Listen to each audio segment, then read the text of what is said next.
Hi అండి. ఈరోజు వచ్చేసరికి ఒక మంచి స్పెషల్ రెసిపీ. సో, ఇది వచ్చేసరికి స్పైసీ బ్రెడ్ ఆమ్లెట్. చాలా అంటే చాలా బాగుంటుంది. సో, మనం ఇంట్లో దొరికే ఇంగ్రీడియంట్స్తోనే ఇలా చేసుకోవచ్చు. చాలా అంటే చాలా బాగుంటుంది. దీనికోసం నేను ముందుగా 2 ఎగ్స్‌ని అయితే ఇలా స్మాష్ చేసి తీసుకుంటున్నాను.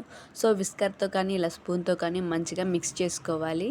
సో, ఇలా మొత్తం మిక్స్ అయిన తర్వాత సన్నగా తరిగిన ఒక ఉల్లిపాయనైతే ఇలా చాలా అంటే చాలా సన్నగా తరిగి వేసుకోవాలి. దాంతోపాటు పచ్చిమిర్చిని కూడా ఒక 4 సన్నగా తరిగి వేసుకోవాలి.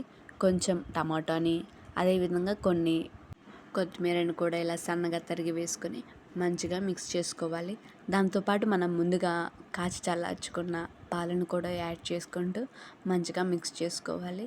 ఇలా పాలు, ఎగ్ ఇలా మనం వేసుకున్నవన్నీ మంచిగా మిక్స్ అయ్యేంత వరకు మిక్స్ చేసుకోవాలి.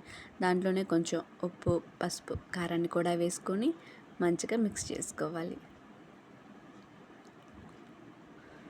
సో, మనం ముందుగా తీసుకున్న ఇలా బ్రెడ్ స్లైసెస్‌ని కూడా తీసుకుంటూ, ఇలా మనం ముందుగా ప్రిపేర్ చేసుకున్న దాంట్లో అటు ఇటు ఇలా టర్న్ చేసుకుంటూ, సో, ఇలా వీడియోలో చూపిస్తున్న విధంగా ఇలా చేసుకుంటూ, ఒక ప్యాన్ పైన ఇలా కొంచెం ఆయిల్ వేసుకుంటూ, మనం ముందుగా ప్రిపేర్ చేసుకున్న బ్రెడ్‌ని కూడా ఇలా పెట్టేసుకొని, కొంచెం ఆయిల్‌ని కూడా వేసుకుంటూ, రెండో వైపు కూడా టర్న్ చేసుకోవాలి.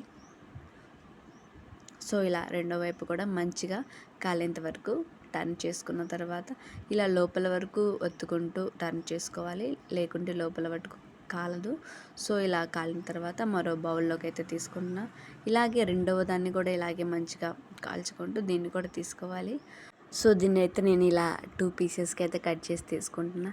చూడండి, పీస్ చాలా అంటే చాలా స్మూత్‌గా, చాలా అంటే చాలా స్పైసీగా ఉంటుంది. ఒకసారి ట్రై చేసి చూడండి.